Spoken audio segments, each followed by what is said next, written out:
Colin right, Colin wrong. We do it every Monday. Here we go. Where Colin was right. Sam Darnold and the Seahawks, yeah, they looked really, really good. I just think John Snyder, the GM, they've had 3 straight back-to-back-to-back great drafts. They're just too good. If Jackson Smith-Njigba, the Ohio State Buckeye, if he can become a number 1, and they think he is, I don't think they have a unit that's a problem. This Gray Zabel, this offensive lineman they got, oh, my God, he's moving Chris Jones around like he's a loaf of bread. So Seattle, Darnold looked comfortable. I think when you watch the Seahawks, they are a top 5 or 6 roster. I really believe that. Where Colin was wrong. I'll give myself another wrong on Jaxson Dart. He just looks really poised. I mean, you put him on a field, you watch Justin Fields, and you see a big, big gap. I think a lot of it's coaching, but I felt he was more of a mid-second round guy. I've always felt the Giants' talent is, I think they're a quarterback away, but he is better and more comfortable than I thought he would be, even in the preseason. Where Colin was right. I've said the Bengals ownership gets in the way of Joe Burrow. Reportedly, they're shopping outside pass rusher Trey Hendrickson, who, by the way, when he was not on the field last year for Cincinnati, they were 32nd in the league in defense. You can't ask Joe Burrow to have to win a track meet every Sunday.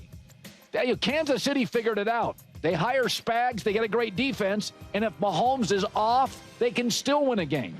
So this is what I've been saying for years. I think this year for Burrow, if they don't make the playoffs, he's going to demand to move. Where Colin was wrong. There's 2 things in life I know aren't good for me, but I can't help myself. Cigars and Joe Milton. He didn't have a very good performance. The kid's got a cannon. He is so mercurial. He is so up and down. He's all over the map. And this was not good. Took a sack, took a safety. I know. I've been tongue-in-cheek for years, but I'll tell you what, he'll have 1 or 2 preseason throws that look like Elway, and I'll take a wrong on that. Where Colin was right. What have I said about Mike McDaniel? I know he's smart, but the Dolphins feel like a bowl of Jell-O. Where's the meat in the culture? Where's the meat in the sandwich? Listen to Jalen Ramsey, the former Dolphin, talk about moving away from Miami. I do appreciate the Dolphins and them working with me and David. You know, not just, hey, this team called and, you know, we're going to send you here and this and that. Like, it wasn't any of that. It was very open communication. Y'all been good to us. I've been good to y'all. Like, let's do it the right way. Let's go to a team that's going to be able to compete. Let's go to a team where there's a lot of respect for the head coach. Interesting. Go to a team where there's a lot of respect for the head coach. Feels like a little shade thrown at Eminem. Where Colin was wrong. You know, I've downplayed Matt Stafford's back injury. It feels more serious. He's out at practice today, but they don't really have a contingency plan. Stetson Bennett's not the answer, and, you know, Jimmy Garoppolo's aged quickly. So this multiple reporting today that I trust is they're crossing their fingers on this stuff. Like, there's a reason they're keeping him out of practice, because when he had a practice with 30 snaps, the next day he couldn't practice. So this is probably more serious than I've let on. Where Colin was right. I've said it the minute Taylor Swift started showing up on TV. Guys, she is great for football. She's going to expand the base. Listen to this. The Chiefs' principal owner, Clark Hunt, said last week, our fan base used to be 50-50 men and women. It's now 57% of our fans are female, probably the highest in the National Football League. So she has expanded the fan base. There was this sense that she's going to turn a lot of guys off. Never bought into that. She is a stimulus package with a microphone. She is great for every business. She's likable. She's gifted. She seems to deeply want to learn and know a lot about football. Guys, take a deep breath. We're all going to be okay with Taylor Swift. Where Colin was right. Well, Travion Henderson, the running back out of Ohio State, I didn't understand how you could not draft him before Quinshon Judkins, the other Ohio State running back. Well, from what I've seen in the preseason, he may be the steal of the draft. So of the 2 Ohio State backs, he's a better receiver, he's a better pass blocker, he's a better runner, He was also better in high school, early in college. He was a 5-star running back. He has been really, really good for New England. So, and we had said this last year, like very few guys. Last year was a weak draft. There were very few players in the draft that jumped off the television when you watched him. Henderson was one of them. And I think they've got themselves the steal of the draft, a home run. I would not be shocked if he's not a top 5 or 6 running back in the league, because running backs age quickly in the NFL. For the record, the Browns now are officially naming Joe Flacco is their week 1 starting quarterback against the Bengals. Yeah, we knew that. Who's the backup? Yeah, I know that. That's not news. News is, and the number 2 is, so the Cowboys got dusted again at home. This time it's Baltimore. Now, Baltimore dusts a lot of people in both the preseason and the regular season for whatever reasons. Baltimore is the best preseason team in the league. I'm watching that thing early, and I'm like, yeah, it's going downhill fast. But once again, Dallas's defense is a sieve. It's bad. And I got to tell you something right now. They're opening against Philadelphia on NBC, and they're going to be 32 million viewers. This is not going to be open up against Carolina on the road in that 1 o'clock window. So if the Cowboys are bad, it's going to get ugly fast. Everybody's going to be talking about it, and Micah's not going to be playing. He's unhappy. Trayvon Diggs reportedly not going to be playing in the opener. He's not happy, and this defense was second worst in the NFL last year in total defense. So it's a bad unit. It's not terribly deep, and your 2 best players are unhappy, and reportedly neither is going to play. So again, when you open with Philadelphia, it'll be the most watched game in week 1, arguably. It's 30 million viewers. And remember, you've been the last 2 times you played the Eagles, 41-7 and 34-6. Humiliating. You don't have your left tackle. Tyler Guyton, a rookie out of Oklahoma, didn't play particularly well last year. That doesn't mean he can't be good in year 2. That's a hard position for a rookie, but he's banged up. The running back room is weak. Dak's coming off his 2nd injury. So it's now here's, I mean, I don't know. I don't love the hire as a coach. I don't think Jerry Jones has a ton of respect for coaches. If he did, Jimmy Johnson and Bill Parcells would have been treated differently. I think he tends to hire people who need him. Jason Garrett wasn't being offered head coaching jobs.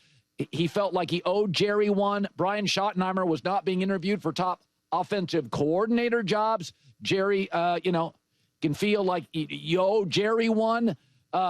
Jimmy and Bill Parcells didn't need Jerry Jones. Every other coach, even McCarthy, who I like, kind of felt like he was on the beach. He was looking for an opportunity. Here is Brian Schottenheimer. I think this thing's going to get rough really quick, like week 1. I think it's a 4 or 5 potential win team. Maybe Dak gets you to 6 or 7. Here's Schottenheimer again after another ugly preseason loss. We're not going to say that that's just a preseason game. We're not just going to say, oh, we'll be fine. We're going to look at it, because the fact that, we really lost both halves, that is something that we have to get corrected. There's too many good football players, too many good coaches for us to perform the way that we did tonight. We're not going to panic, and we're not pushing the panic button. We're pushing the work button, and that's what we're going to do. This is not panic button. This is doomsday clock. You're on the doomsday clock. Who's got the briefcase? Like, this thing is going to it's going to blow up fast. That you don't have your 2 best defenders, hasn't been a good camp, getting pushed around in preseason, got pushed around last year. And here's what's interesting. And I know Mike McCarthy could drive me nuts. The Cowboys were always too penalized, and I didn't love them situationally. But Mike McCarthy went 12-5, 12-5, 12-5, won 2 division titles, and then Dak got hurt. And had a winning record with Cooper Rush. So you can roll your eyes at Mike McCarthy. He walked away from this job. And there is a distinction between having a disagreement with the owner and just saying, no, I like Jerry. I don't want to coach this wreck. He saw this train coming. He saw this thing coming.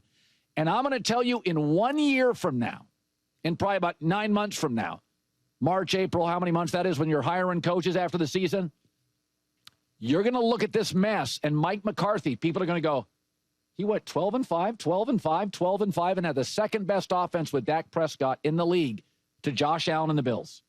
You're going to start looking at that. How people exit matters in politics and in coaching. How you exit matters. And you go look at Mike McCarthy's Dallas Stay. I'll put it on the screen here. I didn't love his clock management. I thought his teams were too penalized. But there's a lot of W's there.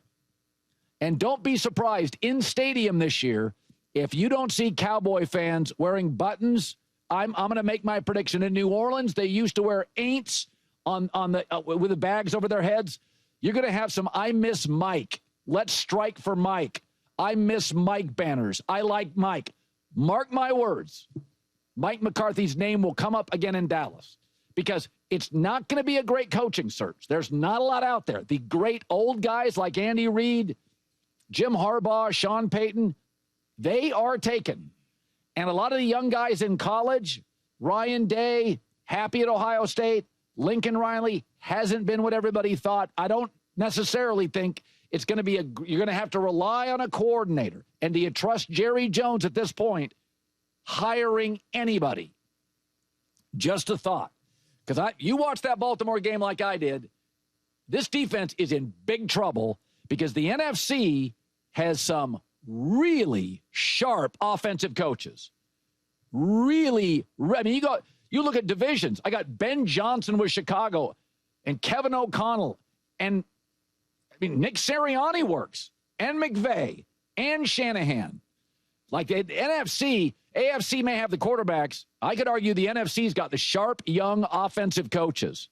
And Dallas's defense is a wreck. John Middlecoff with the news. So one of the things that really good teams do is they keep secrets. The Rams are really good at secrets. They had decided, a year before they let go of Jalen Ramsey or a Cooper Kupp or a Todd Gurley or maybe 5 months before they let go of Jared Goff. They knew it. Nobody else did. So I remember they held firm on Matt Stafford. They love Matt Stafford, but Matt Stafford got a one-year deal. The bottom line is Matt Stafford wanted multiple guaranteed years, and the Rams wouldn't budge. And because they have 2 first-round picks, here is the guarantee in next year's NFL draft. Not even Cleveland can guarantee this. The Rams are going to take a quarterback. They are going to take a quarterback. So because no team in the NFL right now could either win the Super Bowl or win 4 games like the Rams. It all depends on Stafford's health because the backup is Jimmy Garoppolo, who has aged very quickly and has been ineffective in his last 7 starts. So Stafford, this is a big story. Stafford was at practice today, and they have kept this thing under wraps. They have been so covert and so quiet. But the Rams move off people. Somebody on our staff said this morning, I thought it was funny, Sean McVay is Belichick, better dressed and with a smile. They move off people a year early. They didn't want to move off Matt Stafford. There was going to be no long-term deal. And so him being at practice, we've all been waiting for this. Is he going to practice? Because the defense is unbelievable. The running back room now is really good. Devontae Adams, they drafted Terrence Ferguson at tight end. They have a Super Bowl team. The left tackles had some blood clots. If Stafford plays, they can go toe-to-toe with anybody, including Philadelphia. I have them. But the Stafford thing, we're just sitting waiting, and nothing leaks. Nothing leaks with the Rams. It is a lot like Belichick. Nothing leaked. They moved off Randy Moss. You think they love him? They moved off him. And they've moved off multiple stars. So all I know is watching this, having watched the Rams, they're drafting a quarterback next year, and they may keep Stafford for 1 more year to let the kid, he can be a mentor. But this is like a story that you got to keep your eye on. All right. The other thing is when you're young, you're 18, you're 19, you're 20, you're 23, 24, more than any time in your life, I can only speak from a guy's perspective, your mentors, your bosses have an immeasurable impact. By the time you're 40, 45, you're stuck in your ways, you are what you are, you're not very moldable. But I look at Jaxson Dart of the Giants. Look at the mentors he's had offensively. 3 years of Lane Kiffin and now Brian Daboll. When I watch him play, he is playing like he trusts his coaches. He's playing with a ton of confidence, sitting in the pocket, letting it rip. He looks great. Now, again, it's preseason. You can't make too much of it. Justin Fields, though, who has had Bears, Eberflus at the end. Now he's got Aaron Glenn. He had Mike Tomlin. Justin Fields looks lost. He looked lost in this game. He looks lost. Who have been his NFL mentors? Defensive coaches. So when I look at Jaxson Dart, I think, what an advantage. I mean, you start looking at all these great quarterbacks, a lot of them. Jalen Hurts, offensive coaches. You know, last year, Justin Herbert put up some nice numbers. Jim Harbaugh, former quarterback. Mahomes, Burrow. You know, a lot of these guys, offensive coach. Jaden Daniels had Brian Kelly offensive side into Cliff Kingsbury. Now, Dan Quinn's the coach. Kingsbury took over the offense. Dan Quinn acknowledged, that's not my room. That's Kingsbury's room. So Bo Nix, Sean Payton, if you don't think who you land as your college and your pro coach, it matters a lot. I mean, Baker Mayfield looked pretty good in stretches. Didn't look great with Freddie Kitchens. Like, the coach matters. And I think for Jaxson Dart, when I watch him, 3 years of Lane Kiffin into a coach, Brian Daboll, that won a playoff game with Daniel Jones, who reportedly is not going to beat out Anthony Richardson with the Colts. So Russell's going to start, but you got to feel good. I thought he was a bit of a reach in the first round. I felt like he was a mid-second round quarterback. He's looked really confident, and I think a ton of it is Kiffin, Daboll, trust his coaches. Here's Brian Daboll. Yeah, Russ is our starter, and we're going to keep developing Jaxson. Jaxson just got to continue to work to get better. We got to help him get better. What we're trying to do is help Jaxson be the best quarterback he can be, just like all the quarterbacks, just like all the players on the team. So Brian's not going to give you a lot at the podium, but I said this last week. Lane Kiffin could be a head coach in the NFL. Absolutely. Was briefly with old Al Davis. It was a mess. Lane Kiffin did not want to draft Jamarcus Russell. He pled with Al Davis. Al wouldn't listen. It went sideways. But when I watch Jaxson Dart and I watch Justin Fields, who's been his guy? Hadn't had one. And by the way, neither Jaxson Dart or Justin Fields, to me, are transformative players. Coaching's going to matter a lot. Early mentors, early guidance. And Jackson's got it.